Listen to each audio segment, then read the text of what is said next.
Most men in their 30s, 40s, and 50s are walking around weak, soft, and flabby. And it's not because of bad genetics or aging. It's because they've been following along traps that guarantee that they'll never get strong or ripped. So today, I'll expose the 7 biggest mistakes keeping men weak and flabby, and I'll tell you exactly how to fix them as well. Let's jump right into it. Lie number 1, lifting heavy and push yourself is dangerous after 30. Now here's the reality.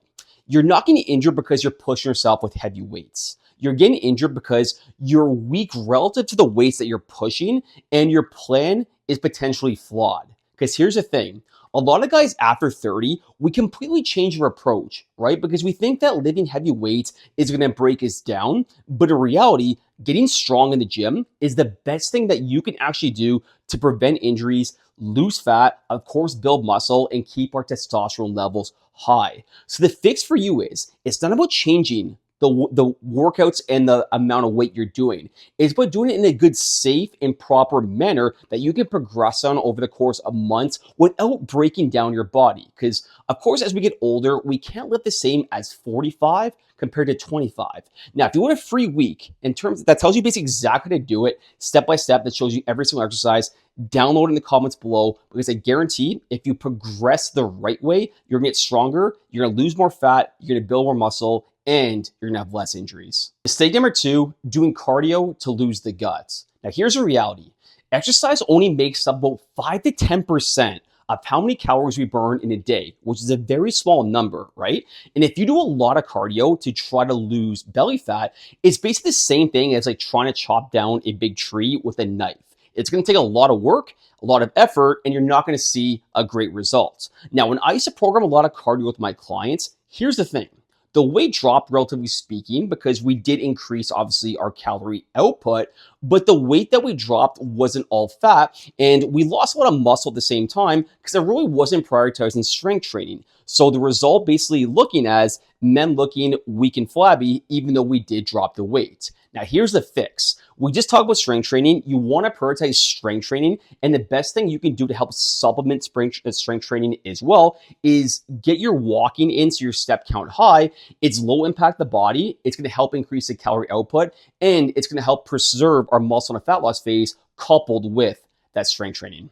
Lie number 3, you can out-train a bad diet. Now, here's a reality, and here's a stat for you.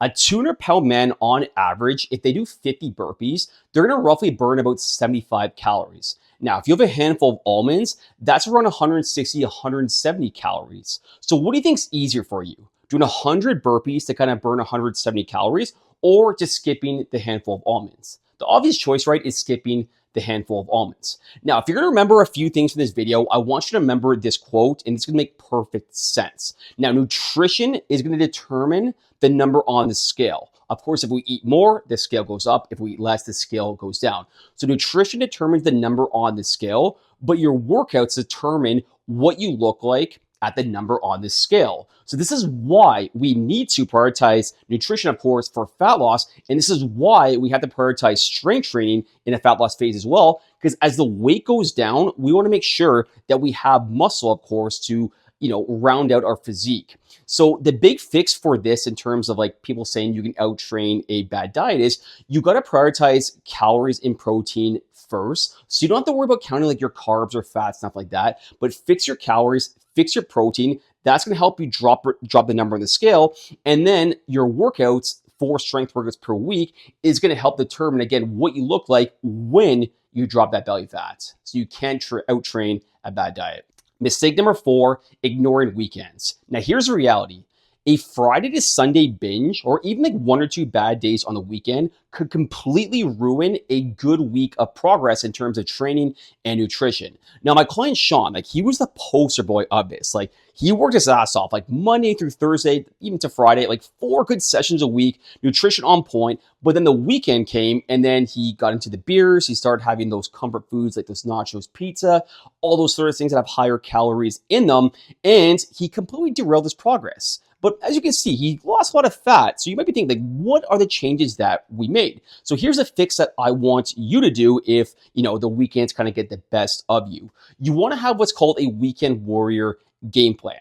So in other words, you want to make sure you account for your higher calorie days, and you can have a higher calorie day or two, but you just got to make sure you compensate for that number. Now, I've used this example, or I should say analogy, many times on my channel, but if you're new here, this is going to make perfect sense for you.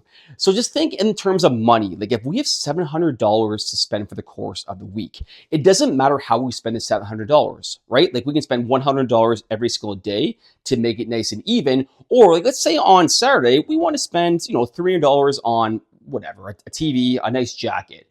But if we spend $300 on this Saturday, we're fine, right? As long as we just compensate the other days to make sure we don't go over the $700 in total.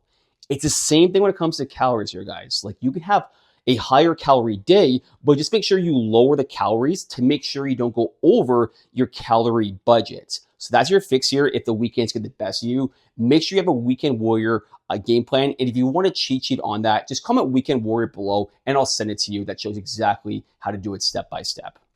Line number 5, supplements will save you. Now here's the reality.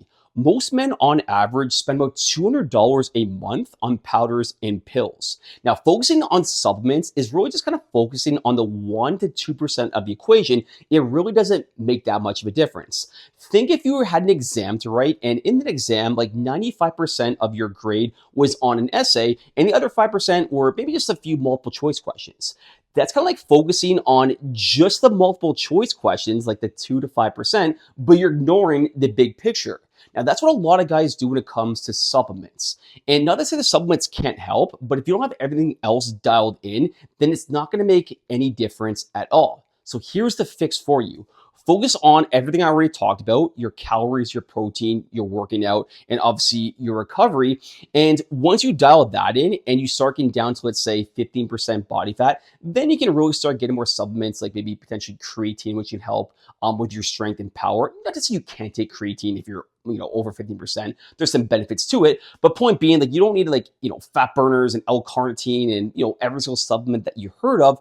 And the only supplement that I would obviously recommend is protein powder for a lot of guys, just because we don't get enough protein typically in our diets. So long story short, to kind of sum this ramp, if you're going to spend money on supplements, spend it on protein powder. Besides that, don't worry about it until you get like super lean. Then you can start focusing on that 1 to 2% that will help you get a little more leaner as you get down to lower percent body fat.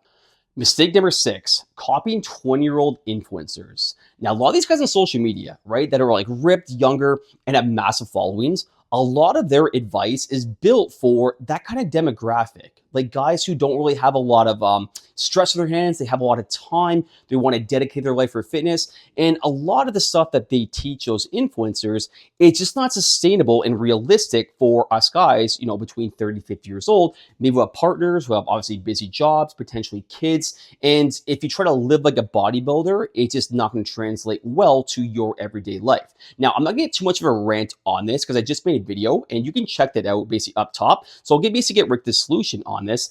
The fix for you, if let's say you maybe peeped and you did try to take some influencers' advice, is you want to make sure you prioritize imperfect action. And what I mean by that is, like, let's say you plan to work out 4 times per week, but then you look at your week and you're like, shit, like I'm completely slammed. Then just do 2 to 3 workouts per week. Like, learn to prioritize imperfect action.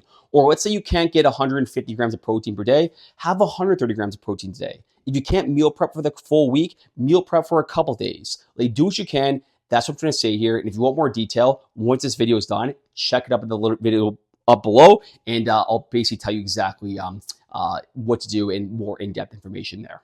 Fix number 7, thinking it's too late. Now, here's the reality, guys. Most men can actually get stronger in their 30s and 40s if they train properly. Now, here's my client Greg as an example. Like, he's down like 50 pounds, but he told me a few weeks ago that he's never been stronger at this age now compared to when he was younger, and he's about like mid-30s right now.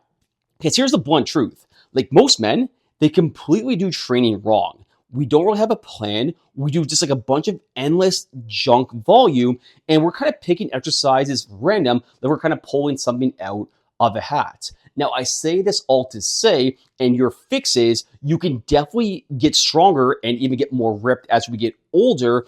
The key is you want to make sure you have a proper plan. So just think 90 days from now, just kind of work 90 days, see what you can do, progress with those 90 days. And I guarantee once you're done those 3 months, you're not going to say, oh man, I'm too old for this. You're going to say, oh, I should have started this 5 to 10 years ago. So it's never too late, guys. And remember, guys, if you want that free week plan, grab the comments below. Thanks so much for watching. Please like and subscribe if you found this helpful. We'll see you next time as we pump out 2 videos every single week. Thanks, guys, and talk soon.